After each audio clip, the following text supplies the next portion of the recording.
Hello! Oh my goodness, technical issues abound this morning. Good morning and welcome back. We are sitting down for round 2 here at the Plenty of Games Open Series November. And this is our last Open Series event before the Invitational next month. How are you feeling? Pretty exciting. I think we've got a good idea of which players are likely to make it. But, you know, this is kind of the last chance for people to clinch their victories. There are definitely some hungry people in the room, so keen to see what happens. It's like, how do you like set betting odds? Like, you know, I'm going to put my money on Richard Owen and I basically lose money because he's, of course, going to get in. It's like, if you bet like $1 on Richard, you actually lose $20. Yeah, you know, you have to be pretty confident. Yeah, I think there are a couple of people playing fun decks and interesting ones, and hopefully we've got one lined up today for round 2 that looks pretty good. So, yeah, always interesting. This is almost like the bubble of the invitational round. So right before the invitational event itself. The anticipation. It's the penultimate Highlander event for the year for us, which is very exciting. What decks are you most excited to see? I'm always excited to see variants on established decks. So I think often people who are new to the format or are looking to get in, or maybe they haven't played in a while, there are often standard decks that, well, lowercase s standard decks. I was going to say standard decks. You could try bringing a standard deck. You won't make it to round 2.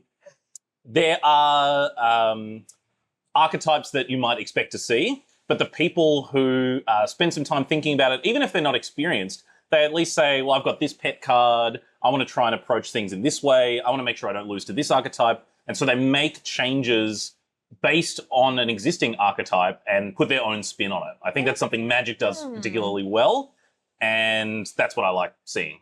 Amazing. I'm very linear right now, and I'm playing, you know, this is the format where I'm allowed to play what I would consider evil cards. You know, I'm allowed to play back to basics. I'm allowed to play strip wastes. And recently I discovered the thread in the 7-point server that's called Prison. Oh, great. Yes, you'll find many like-minded people there. Well, and again, you know, coming from, you know, starting in Commander and then going into Standard and now going into Modern and going into Highlander, I'm ramping up the power level. Like, you know, we're turning the dial piece by piece and just making it stronger and stronger and stronger. And this is what feels like this is the you know, dial it up to 1,000 and rip the knob off. Yeah, we're just going to stay here, and there's going to be the most wild old cards. And it's not just power level, it can also be complexity level. So these days, most of the time, the cards do what they say printed on them. Last event that I was here as a player at Plenty of Games, I had to call a judge, and they came over and I said, Judge, can I get the Oracle text for Chains of Mephistopheles? Which is a card that has been played a bit in the past. Old heads might know it pretty well, but doesn't exactly does what it says on the card. It's kind of like a nostalgic old card that's really good in certain spots. I think that's another big strength of Highlander as well. All right. We've just gotten word of what decks these fellas are playing.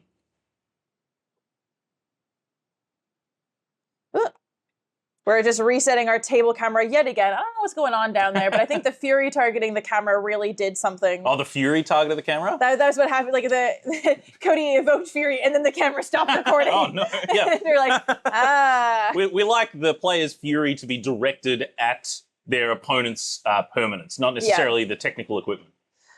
We're gonna see exactly what's going on down here, and see if we can get you guys set up. But I've gotten word. Our decks that we're going to see just now for round 2, Graham King is going to be on Jeskai control, and Nicholas Faulisi is going to be on Rakdos Aggro. Fabulous. What can we kind of expect to see? Like, I've heard Jeskai control. Is this going to be kind of similar to the, like, you know, Isochron Scepter, Teferi Time Reveler, Narset kind of? Yes, I think Jeskai has a lot of powerful planeswalkers that we could expect to see.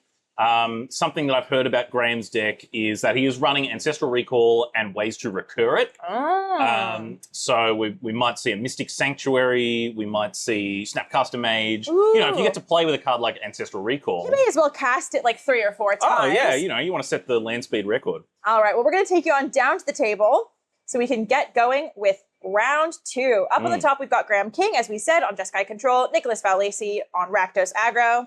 Yeah, I actually played against Ryan Kubert in the first round of the event to end all events in Sydney. Ooh. He was playing Rakdos Aggro. Okay. And got me with the turn 2 Spike Jester. Are you familiar with this one? I am not familiar. So, Rakdos Aggro is not the most powerful deck. It is very linear and very good at one thing, which is just going after your opponent's life total. Oh, sure. Yeah, if you don't have an answer to this thing, you just get chunked. You know, they play, you know, a Goblin Guard on turn 1 and a Spike Jester on turn 2. You know, it has a particular game plan, and looks like we're taking a mulligan. It does. I was just checking out the sleeves. I love these sleeves. Are these? They're like old Booster pack. Deckmaster. Oh, it's They're like it's the booster actual pack booster sleeves. pack. Yes. It's meant to look like a booster pack sleeve, the back of it, I think it's like a beta booster. It just says Magic the Other booster pack. So something old and vintagey, Yeah. and something else old and vintagey is a Badlands. Exactly. Yes, we're on theme already, and we're just going for it. Oh, is that a Simian Spirit Guide into Yes. a fear of missing out? Whoa. Discarding that one, I'm not familiar. That is a lightning bolt. That is the Avatar: The Last Airbender Azula screen cap bonus sheet printing. The one thing that Jimbo always likes to say about me is, like, if there's one thing I'm good at, it's identifying card art. Fabulous. I'm very happy to have you seen this. All right, I'm always thankful for players on coverage to play Gitaxian Pro. Oh, it makes our job so much easier. Nicholas having nuked his own life total, or hand size rather. We've got land, Goblin Bombardiers, and Bitter Triumph. So we're all set to kill a blocker on turn 2 and then commit to the board more on turn 3. But now that it's face up, Graham's very unlikely to run out, you know, say a Jace Vryn's Prodigy, to name something that might bring an A-call back. Oh, that's the one that flips over, right? Yeah. Jace, the junior vice president. JVP. Jason. Yeah. I love this game. This is great. I'll try all my old material in here. This game is so great. Like, we've got all of our friends. We've got Steve. We've got Gary. We got Bob. We've got Bob. We've got Jace, the junior vice president. I love that. Well, fear of missing out is going to get in both players 18 all for a tennis term. Yeah, exactly. Graham just checking those. So yeah, these are the power of the Surveil lands right here. Nicholas is low on resources, having Simian spirited out a threat on his first turn. But if you just draw perfectly for the rest of the game, you don't need more than 2 or 3 lands. We're probably going to expect him to either keep an untapped land on top to slam his Goblin Bombardiers, or or another threat to play on turn 2, just so we can keep committing to the board every single turn. Bombardiers. Bombardiers, or Bomber, is pretty easy to deal with, particularly in Jeskai control colors. Graham could have had good old Counterspell, Lightning Bolt or Shock, Swords to Plowshares. I'm curious about what's going on in Graham's hand, that he just took the damage there. It might be, you know, heavy on Spell Pierce kind of effect, or, you know, we didn't have a Consult the Star Charts or anything like that. So Graham's actually got a bit of catching up to do. We didn't see Spike Jester right away, but we've got plenty of other aggressive red threats. Well, so you mentioned a Spell Pierce-like effect, and one lesson that I've learned the hard way is that a lot of aggro decks don't play a ton of non-creature spells.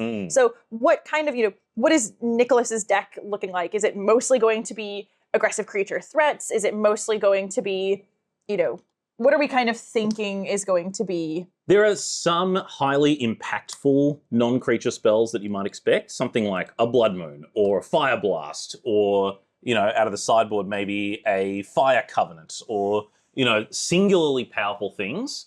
Here we go. This looks like a March of Otherworldly Light. Ooh.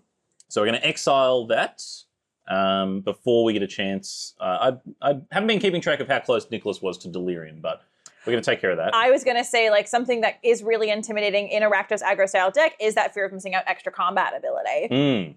But interesting, why target the fear of missing out and not the Bombardiers? Because Bombardiers to me has always seemed like the really scary threat. It's the one that's pointed. But in this case, they're both just getting in for 2 damage. They both have the potential to deal more damage, either through the boast ability or through the delirium ability. And so I guess Graham has to make the decision, which one is more likely to affect me? And if his game plan is just remove everything that's on the board, the Bomber is not going to have a whole lot to throw. So, yeah, I think his decision makes sense. But, these are the kinds of questions the Rakdos aggro wants to present to the control deck, and you just make them figure it out. Brainstorm for Graham. What are we hoping for now? Like, we've got, 11 isn't dead. 10 is not dead, but it's certainly, that's half of your starting life total. That's, eking close. And when you're playing against an aggressive style deck like this. I'd love to see Electrolyze, but that's not going to happen. This is a prismatic ending for 3 to exile that. I can't say I was too impressed with Graham's hand on turn 2. I don't think he played a spell. It could have been that he was waiting on the Brainstorm until he had a fetch land to really make sure his hand was improved. Shuffle the or it could have just been clunked up with, the kind of spell pierce cards that we were talking about, and this has just fixed his hand a little bit. But let's see. Nicholas looks like he's flooding out right now. Yes. I'm sure Nicholas would love to resolve his own Brainstorm right now. Yeah. Is that Cecil. Good spot. That is going to be a Cecil Dark Knight. That is the borderless version for those of you wondering. And we've got to consult the star charts in response. So Graham continuing to improve his hand, didn't settle for the Brainstorm fetch land.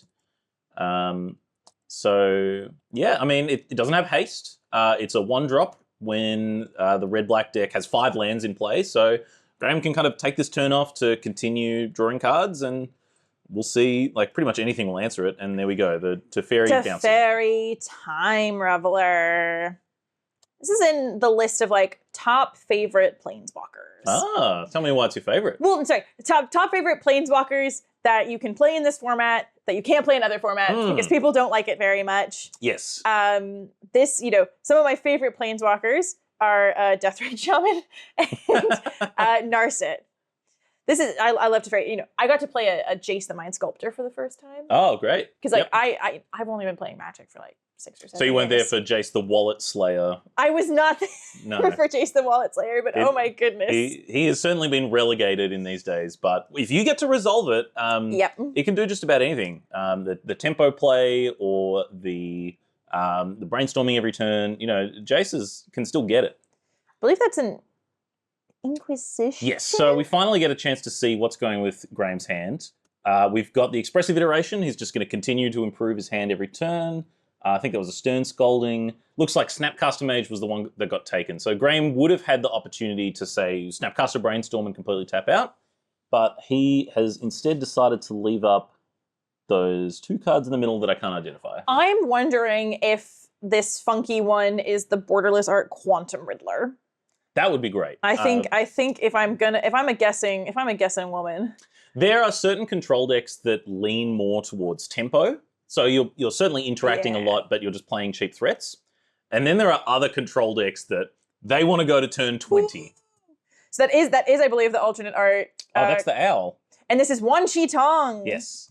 This is the card that everyone, I feel like, has been talking about. It was not legal on the Friday of the Sydney event, and it was legal for the Saturday. Whoa. So there was a huge rush for people to obtain Wan Chi Tong Librarian. I didn't get to see a whole lot of it in action, so I'm curious to see how it goes here. This is not really the matchup for it. Feels like Nicholas has already done his fetching and his grabbing everything. It feels like we're not going to get a ton of, necessarily. And it looks like it was just flashed in X = 0. Yeah, so Graham just thinking, I've got to win the game eventually somehow. I believe that's a Gut, True Soul Zealot. Oh. So similar to Bombardiers, it really can do a lot of damage if there's other material to throw around. Making a 4/1 menace and getting through for damage here would be pretty impressive. Wow. And we do have the Cecil, but you need to attack for Gut. So we've got the Stern Scolding taking care of Cecil, and Graham must have other plans for the Gut. This is the kind of card that could get Nicholas back into it if he can keep drawing things to just throw away and mark into skeletons. All right. Just going to quickly update some info here and I'm going to get a timer on board for you as well. All right. So, yeah, I think we've settled into what you could reasonably call the late game here. Graham's got his engines going. He's got plenty of lands. Nicholas is playing off the top of the deck. We're still waiting on that bit of triumph. I suppose, yeah, his game plan is just, I don't need to trade resources. I need to strategically pick off the one thing that I need to pick off in order to get some kind of snowball threat going. We'll see what he can make of this gut this turn. It's really interesting because it felt like Graham in those first 3 turns was on the brink of just absolutely getting pushed out of this matchup. But now we've got a Wan Shi-Tong and a Teferi and things feel fine. Yes, yeah, we've got the shields up. We've got a few cards in hand. We've got the Quantum Riddler. And that's a Tishana's Tidebinder, it looks like, as well. So that one would be pretty sad against the gut. You would have to commit an attacker, then turn off the ability, and then probably just block whatever was attacking. We're also double-checking the passive ability on Teferi. Probably the third most passive ability you don't want to forget about. Yes. The others, there are some pretty heinous ones. Well, Narset I love. Narset is awful if you've ever got hit by, trying to resolve your Sylvan Library into Narset, for instance. The other one that I'd love to see in an Ancestral Recall recursion deck is the 4-mana Tameo, Teller of Tales? Oh. Something Collector? The one Collector that of Tales. Collector of Tales. Yeah. Teller of Tales, different card. Collector of Tales. Yeah. Here we go. So Solitude. Yep, this one is going to shut the door, as it were. The kinds of threats that Nicholas was presenting are very powerful but slow. Gut can certainly take over a game, but it doesn't have haste. He didn't have anything to attack with that turn. So it's just a matter of, I'm just going to play my thing and pass the turn and hope I get there. Something like Solitude is going to punish that kind of slow attack. And if it survives to attack, which it looks like it probably won't, can also bolster some life totals. Looks like we're deciding what to do. We've got the face-up Bitter Triumph, but we're kind of just hanging out. Is there a reason to leave the Wan Shi-Tong alone in this position? Yeah, I guess if it's just a 1/1 that's not threatening to get any bigger, then you've got bigger fish to fry.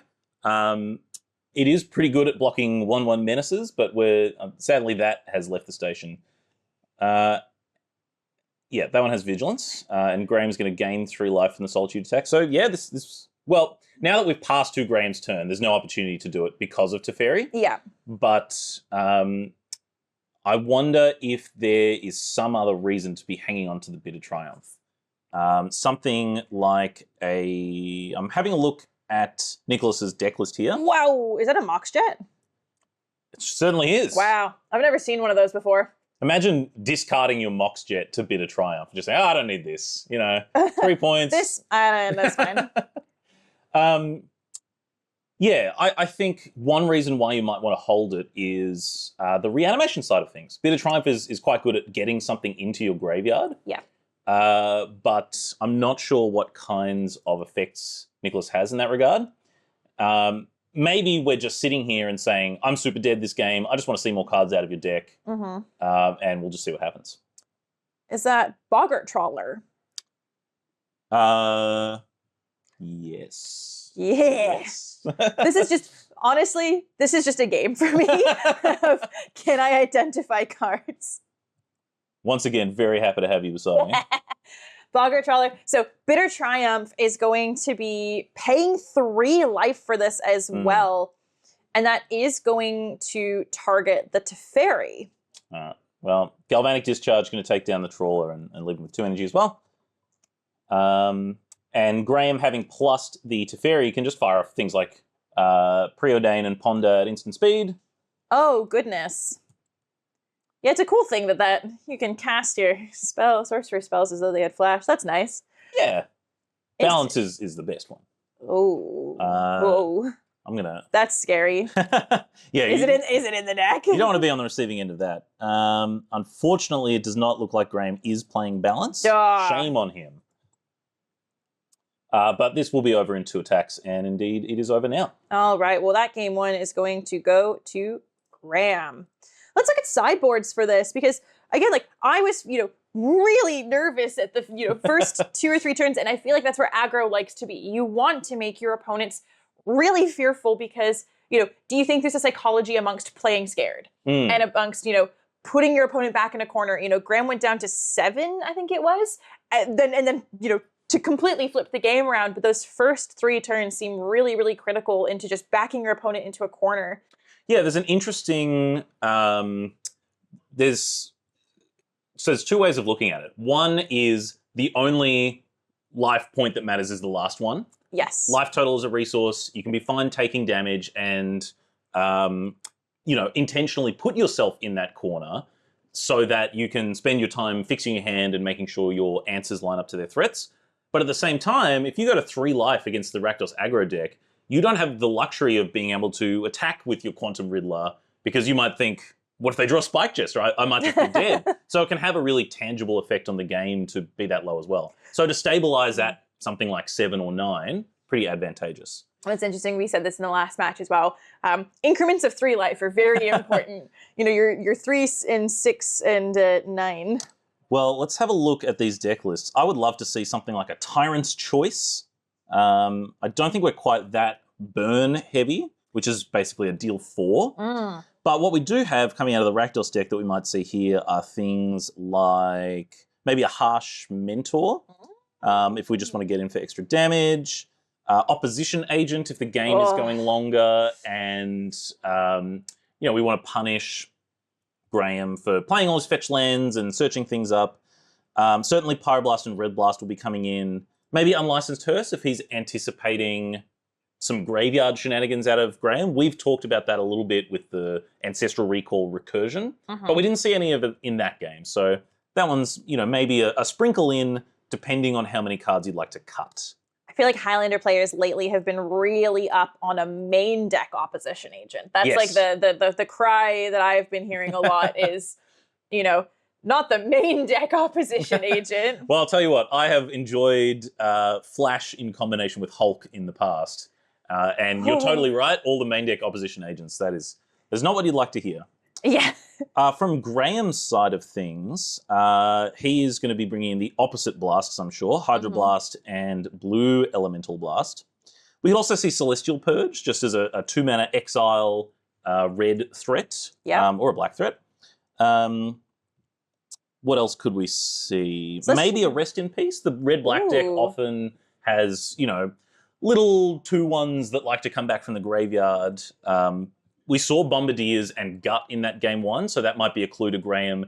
I like throwing away my own things, and I'm okay with it because I'm able to bring them back. Yeah. If the Jeskai control deck decides, I can deal with just about everything except you summoning this guy back every single turn, Graham might feel like Rest in Peace is something he wants access to. Well, and we saw as well, like that fear of missing out, like making sure that there's nothing in the graveyard, very important for Delirium havers. Yeah. It turns out on the draw, let's see. Nothing much happening on turn 1, but Nicholas does have that Surveil Land again. And I think this is where you're okay being in a longer matchup like this. You probably would like to have a 1-drop, but if you just have impactful 2s, 3s, 4s, double spelling on turn 4, any of these high impact cards that stick around can be a problem. If some of you at home are wondering, what is that card? That's a Sunset Saboteur. That's from Edge of Eternities. Yeah. This is, if it resolves, it's going to 2-for-1 Graham unless he wants to do something like a Wrath. Yeah. This is a... I actually, I'll be honest, even though I'm a standard aficionado, 2-mana 4/1, I'd never looked really closely at that until now. I mean, the real answer is block it, typically, but it has Menace, which means it's probably taking down 2 attackers. The final ability is kind of your other payment, because a 2-mana 4/1 Menace with this Ward ability is so strong. you do give your opponents these counters as well, but Graham's not playing a very creature-heavy deck. He's going to struggle to put 2 creatures in front of this thing. Yeah. Well, and the other thing, too, that, with the ward being a discard, you're basically guaranteeing that your opponent 2-for-1's your thing. Yes, and that's what I meant when I said it's okay playing the more expensive cards. Yeah. If they're all just 2-for-1ing your opponent. Post-combat Emperor of Bones. A little counterspell war. I love a counterspell war. So the Bone Lord is not getting exiled. And Nicholas is very fast with that Red Blast. It makes me think his game plan is, I just want to get things on the board and I don't care what it is. That was clearly his game plan from the start of the turn. If Graham counters this, I'm protecting it with this Red Blast. Yeah, play fast, play quick. Because you're guaranteed, Red Blast will hit a counterspell. Your counterspells are blue, right? Yeah, one way to think of it is, okay, you're casting No More Lies on my Emperor of Bones. Would I like to play another Emperor of Bones for a single red mana right now? Yeah. And clearly the answer is yes. He's now got 2 creatures on the board. The answer is yes. Graham checking just how 2-for-1 he's about to be if he tries to remove that thing. Yeah, Sunset Saboteur, it's so interesting seeing standard, quote unquote, standard legal card, standard cards in Highlander, because Highlander to me is such, and it is an incredibly high impact and incredibly high power format. And so seeing cards that have, just been printed, making their ways into Highlander, you've got Sunset Saboteur, Wan Shi Tong. I have a feeling a bunch of people have Badger Mole Cubs today. Yep. It's really interesting. I think it's telling also that you just named 3 threats. Yeah. Cheap creatures. That seems to be the direction that WotC is going, that we like powerful, cheap threats.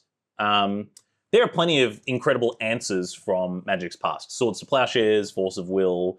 The thing that makes Magic really interesting is combat. And the only way that happens is if you've got these powerful threats that can keep up. All right, speaking of another powerful threat, Fable of the Mirror Breaker. Now that one has resolved, Graham is going to struggle to deal with this in a resource-neutral way. Fable, if it gets to just sit around and do its thing, it's almost a 3-for-1. Yes. I was playing Standard back when this Grixis deck was running amok, when this was the Corpse Appraiser, Fable of the Mirror Breaker, Reckoner Bankbuster. I don't miss those days, let me be clear. I don't miss them. Well, speaking of Standard, we've got a bold new horizon in front of us now with those bans. Woo! So, yeah, Standard's about to get pretty interesting as well. It already is very interesting. The number of decks, sorry to talk about Standard in a Highlander tournament. Imagine if Graham pointed that bolt at the Goblin token. You're just signing yourself up. I mean, he is signing himself up to Bolt or to Prismatic Ending everything. Yeah. Yeah. And that looks like that was the go. That was going to be Bolt on the Emperor of Bones and then a Prismatic Ending on the Sunset Saboteur, discarding Tishana's Tidebinder is what that looked like. Yeah, and Graham okay with paying the ward cost rather than going after the Goblin token.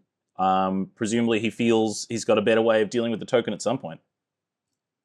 Did we discard anything to the Fable? Look, we're resolving this Marsh Flats. There must be something expensive on the way. Yeah, I don't think so. Unless No, this has to, I was gonna say if this is happening in Graham's end step, but we're already untapped. So. Yeah, we've resolved the second step of the Fable, part 2. And I would expect Nicholas to have a strong plan using a lot of mana this turn. That seems to be where we're at. Bombardiers is going to be the strong plan. Here we go. And is that Inti? Inti. Yes, Fabulous. It is. Another standard card. I wonder if Inti is long for this world. This is 1, 2, 3, 4. Can Bomber be his second enchantment? No, it's got to be creature or artifact. If he could sacrifice the enchantment side of that's it. Of Fable, then Graham would be dead this turn. He could throw a 2-drop instead to put Graham to 1, but Nicholas instead elects, as we said, increments of 3, very important. 3's not too meaningfully different from 1. Elects to keep all the threats, Graham can't deal with it all, and we're going to game 3. Game 3, the pivotal game. Who do you favor in this position? Seeing, we watched Graham absolutely turn the game around in game 1. We saw Nicholas just pound the aggression in game 2. How are we feeling for game 3? In the dark, I would usually take the person on the play. If Graham is able to not be so pressured by threats that he can control what his hand looks like, the texture of his answers, how they line up, as we saw in game 1, then I think he's in with a really good chance. If Nicholas has some powerful, maybe recursive, resource-generating threats that we saw in that second game, it might not matter what Graham has. He might, use a no more lies on turn 2, but then get buried by more threats. Not much. I feel like no sideboarding. We just go again. So this is a little pet peeve of mine. Just at least pick up the sideboard. Pick it up. Make it look like it. So in limited, what you can do is you can put basic lands in your sideboard and then just swap out island for island. And then at least you're making your opponent think, oh, this person, there are sideboard cards that exist in this format. Now I've changed it. Mind games. Exactly. Yeah, it's important. You got half the round. You're not in a rush. So something, it could be as simple as swapping out a daze that you like on the play for a force of will that you like on the draw. Something like that. But even if you don't make that change, you don't have to go full shuffle in all 15 cards from my sideboard and then pick them back out again. I recently heard about this. That was like the idea of you pick up your whole sideboard, you shuffle it into the deck, shuffle, really, and then you pick out cards. Oh my gosh. The way I would be quaking in my little boots. If my opponent did that, I'm just sitting there like, oh dear. Yeah. Oh dear. All right. So turn 1 preordain, we're getting sculpting the hand right away. I like this showdown between the unglued basics and the unhinged basics. Which is your preference? Oh, I love the unglued ones. That island is probably my favorite basic land ever. I love unglued. I know this one. This is the Lorcana Duress. This is the Jinx Duress. It's Lorcana, right? That's what that game is. No, it's... I think... My brain is hurting. It's League of Legends. League of Legends. What about that card that Graham no longer has in his hand? What is that one? March of Otherworldly Light. Yeah, that sounds about right. So we've cleared the way once again for our resilient 2-drop. Sunset Saboteur. This is great. Obviously very similar to the previous game, but Nicholas, this time on the draw, has the ability to your opponent has an extra turn under their belt because you're on the draw. So you've got an extra resource. You can just use it to clear the way. And this is probably his ideal draw, duress into threat. Mm-hmm. Graham instead turning his turn 3 into spending it all on picking up stuff from stock up as well. That looks like a Palace Jailer. He has access on turn 4. So that will trigger the ward ability. You still have to discard a card. But if Nicholas has more to commit to the board here that can get in for damage, introducing the Monarch to this game could be a real flip of the dice. That's what that saying is, right? Drawing more cards just always seems good. I know. That's why giving your opponent access to the Monarch is pretty scary. So, for instance, if Graham just plays Palace Jailer here and Nicholas is just able to attack past it and take the Monarch back, that might bury Graham under this mechanic that he himself introduced. Feels great. Here's a card I've never seen before. Evora. Evora is an interesting one. It makes a blood token, which is great for both gut and for bombardiers. So that alone is not going to be enough to get past Palace Jailer.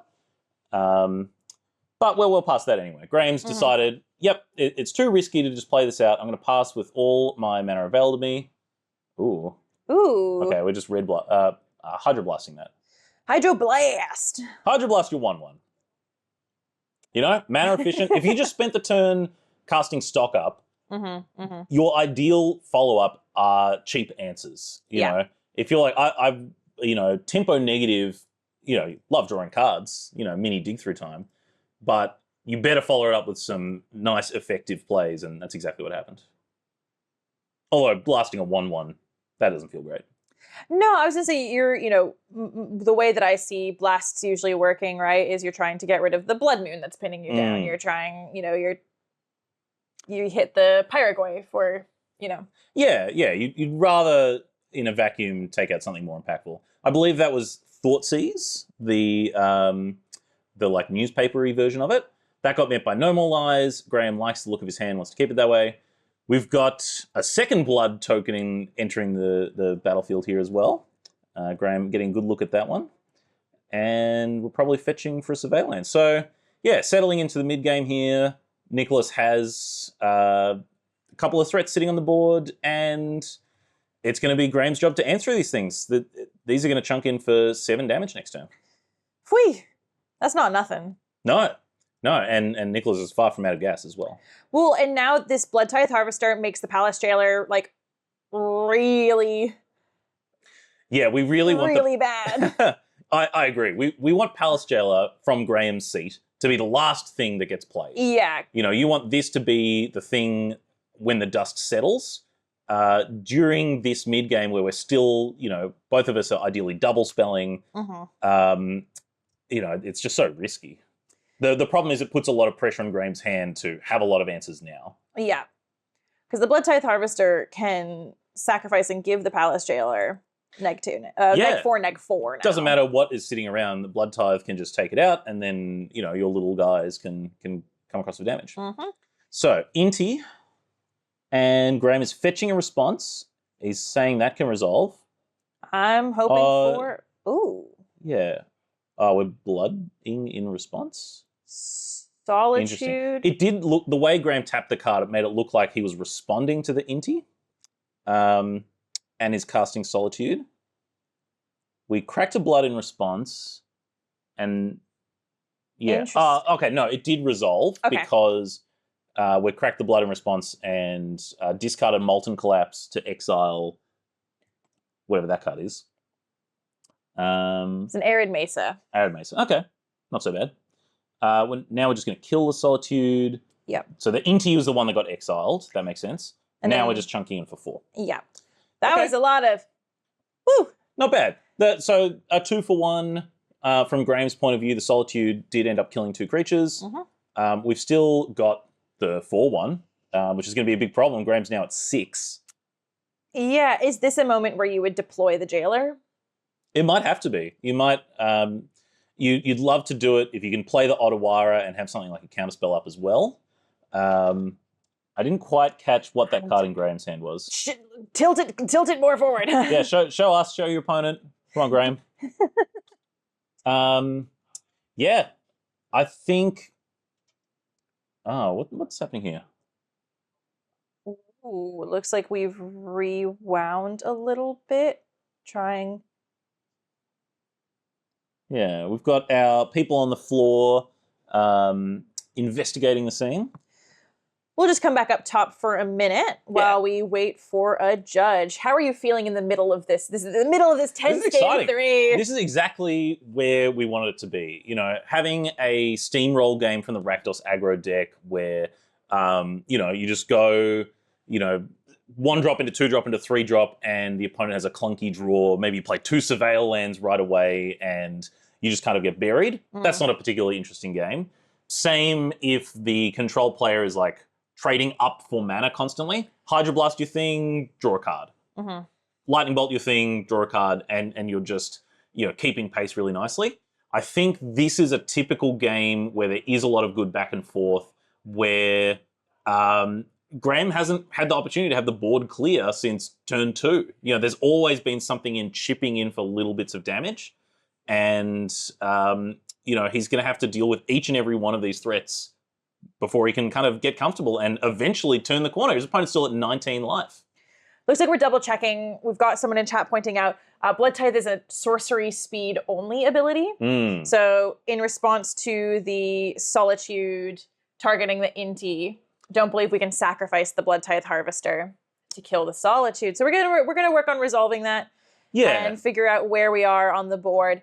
But again, like, you know, threats since turn 2, that's where aggro wants to be. If an aggro deck doesn't have threats on the board every single turn, I don't feel like it's really aggressive, right? No, you know, you're probably something more like a burn deck where you're okay just firing things off and you don't need to commit to the board. But in this case, it was duress on turn 1 as well. So being able to play that thing out on turn 2 and know that your high value threat is going to go the distance, which it now has. That's pretty exciting. So you said you have just been playing a bit more Highlander recently, and you prefer the linear decks. Does that mean if you were to pick up one of these two decks, you'd pick up the aggro? I think I would pick. It's so hard to say because I do just like doing silly things. Sure. The lines that exist within the Jeskai control deck, I do quite like. But sometimes turning creatures sideways and thinking about things later is really appealing. Yeah, it's certainly, the old adage of maths is for blockers. Well, navigating complex games is also for blockers. If you're the one just firing off your threats and making your control opponent figure it out, then, that's an enviable place to be. All right, we're going to bring you back down to the table. We've resolved our judge call. So we're back into the swing of things. Palace Jailer is going to come down now and is going to target the Sunset Saboteur. Graham is now the monarch. Long may he reign. It's good to be the king. Good to be the king. I like drawing cards. All right. So Nicholas has one card in hand. We're fetching with the Arid Mesa. That card is in the jail. It is in the jail. It is technically, yeah. It is technically, two cards in hand. It is technically not under the Palace Jailer because it's not until the Palace Jailer leaves. It's until Graham is no longer the monarch. So it's a very specific distinction, and it's very, it's important that we, you don't want to accidentally kill the jailer, get your card back because that's not how it works. Yeah, there's an interesting thing about Magic is there's only one exile zone. So your card's in exile, their card's in exile. Things under the jailer, things that have been walked out, they're all in the same zone. So really, it's up to the players to indicate it on the board and make sure everyone's on the same page about what's happening. So that's why it got tucked under the Monarch token. Yeah. It'd be really interesting if, Magic is already such a complicated game. Could you imagine if every time they created like a new warp style ability, there was a new zone that got created? And it's like, no, careful. The cards that are in the warp zone are not the same as the ones that are exiled with Palace Jailer. Yeah. Let's needlessly add complexity to our complex game. I'm sure some players would figure it out and some players wouldn't. And I think that's what they'd like to avoid. Now, the shoe is on the other foot. Graham has presented this powerful threat, and it's now the ball's kind of in Nicholas's court. What are you going to do about me drawing an extra card every turn? His answer is, I will also draw an extra card every turn. Yeah, and I've got 20 life. So I'm ready to rock and roll. I can flip whatever I want to, Bob. I was going to say, Nicholas's drawing extra cards is going to hurt a little bit more. You don't want to flip something like a Crater Hoof. There's no Crater Hoof in here, but you don't, theoretically, you don't want to flip a Crater Hoof. Like a Murderous Cut or some big expensive. Yeah, Shadow of Mortality. Great. So we see Graham just bolts the Bob. Bolt the Bob. Sad for Bob lovers everywhere. But he also just passes. He knows there's a lot of haste threats in there. Graham's low on resources. The Monarch is kind of the one thing he's got going for him. That's about to change with the Consult the Star Charts. Are we going to see another Counterspell War here? It looks like we're battling on the stack right now. We've fetched in response to the Red Blast and lose focus. Yeah, so Graham's like, yeah, Gut's fine. That one's just going to sit there for a turn cycle. I can deal with that. Next time, Consult the Star Charts is going to find me, a Teferi to bounce it or just about anything. But as we saw in the previous game, just snapping off that Pyroblast right away, I want my Gut. But Lose Focus says no. We kicked this Consult as well, so this is a dig through time, essentially. Yeah, there's a bunch of lands in play. It is dig through time. It's 7 cards and we're going to take 2 of them. Yeah. I get my Delve spells all mixed up in my head. There's a few of them. What are we hoping for? You said Teferi. Teferi's a nice one because Nicholas doesn't have a lot of resources. We've got 1 creature in play, 4 lands, 1 card in hand. So if we just bounce the Gut, there's a really good chance that his play the following turn is just play Gut again. And in the meantime, you've got a Planeswalker on the board, you've drawn an extra card. But, it's not demonic tutor. You're just going to settle for whatever is going to answer the Gut. Or an Expressive Iteration and just believe in the heart of the cards. You're gonna draw something off this as well. It feels very much. It feels very much like putting an Expressive Iteration on the stack there. Kind of to me indicates that we didn't really see what we wanted to off of the Consult, and so we just grabbed another way to look at more cards, right? Look, your card draw spell drawing you into your card draw spell. Yeah. And this is a show of strength. Graham is now attacking with the Palace Jailer. He must be pretty happy with what he found off the iteration and the other card from the star charts. Blood Moon. I haven't been paying attention to how Graham's fetched this game, but there is an island and a plains in play. There is an island and a plains. Oh, there's a second island as well. I think Graham's fine with this. That show of hands, he was just kind of like, yeah, sure, whatever. I don't think I care about this. Sure. So we're going to rearrange everything. That is a big pile of mountains. And I hope whatever he's been taking over the last couple of turns, he doesn't have, a unexpectedly absent or some double white card. Possibly took island. I will say, I do this as well when I play my moons, is I separate into I put my mountain pile on one side and then my non-mountains on the other. This is the sad pile. Yeah. We're not doing much with this one. This is my pile of mountains and this is my pile of non-mountains, or this is my pile of islands, depending on if it's Flood Moon or Blood Moon out at the time. Absolutely. But Nicholas also a little bit stuck under his own Blood Moon, two swamps and a mountain. Yeah, I mean, there's not a whole lot that he would be looking to play that... Oh, is that Lightning Skelemental? That is Alesha. Oh, that's sad. Sorry, that's Alesha who laughs at fate, I'm going to say. Okay. Alesha's still cool, but not as cool as Lightning Skelemental. What's happening here? There is the Celestial Purge. Celestial Purge. Yeah, I think this one is in the books. Oh, it finally showed up. Oh, Ancestral Recall. I've heard of that card before. Hey, Paul, what does Ancestral Recall do? Target player draws 3 cards. Well, you know what? I have a feeling that Graham's going to target himself. Wow, look at that. You look up Ancestral Recall and it's just like, banned in this format, banned in this format. And you're like, Graham says, you all heard of 7-Point Highlander? That one... what can we say about Ancestral Recall that hasn't been said already? If you like Ponder and you're like, I like to look at these, how about all of them? Ooh, that's Aang. Tell me about Aang. Aang is being played in Standard right now, which is totally crazy. If I'm guessing that this is the right alternate art Aang, when Aang enters, it airbends up to one other target creature or spell. And airbending is similar to plotting, if you're familiar with the plot mechanic from Outlaws of Thunder Junction, where you may cast it from exile for 2 generic later. Plot is free, but airbend is a tax of 2. Yeah, it's kind of an interesting one. It's a bit of a tempo card.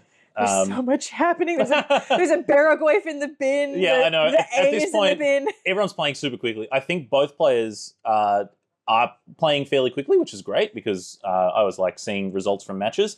But I get the sense they can both see the writing on the wall, and Graham is just thinking, I need to attack down to, I guess, 5 life now. We're all the way down to. Sorry, I'm like trying to keep up with all of the... We got too excited about Aang. Oh, we're down to 1. Nicholas is down to 1. We're going to have to draw something, Fireball. Lotus Petal, and that's an invert polarity. Graham's still had all these. He's going to roll, and he's going to... Yep. Give me that Lotus Petal. Nicholas is shaking his hands at Graham's like, can you please at least roll the dice first? I want to know if that was my Lotus Petal. Cards get returned, the match result gets scored, and this one's going to go to Graham. That is going to be 2-1 Graham King on Jeskai control. That was tense. That was insane. That was tense up until it wasn't. I think 2 turns, when the Palace Jailer started attacking, I think we could see the writing on the wall, the players did as well, the pace of the game just sped up. And that's what Palace Jailer does.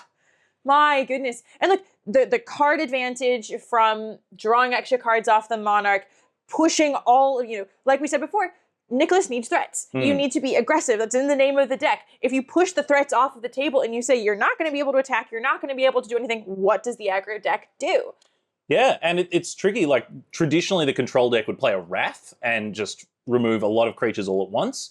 But where the format is in now, there's so many individually powerful threats that you just have to answer quickly. You don't see control decks with Balance, Supreme Verdict, Wrath of God, Anger of the Gods, whatever it is. These kind of sweepers are not really present in the control decks. So there really is a lot of pressure to individually answer things and keep the board clear, and Graham managed to do that. Woo. Well, we are going to come back soon for round 3 of the Highlander Open Series. This is our last Open Series event before our invite-only tournament next month in like 2 weeks as well. Like the turnaround is so quick. So we'll be back on December 13th for the invite only. We'll have our top 24 players by the end of day today, which we will share with you all. We'll be back for round 3 shortly. See you.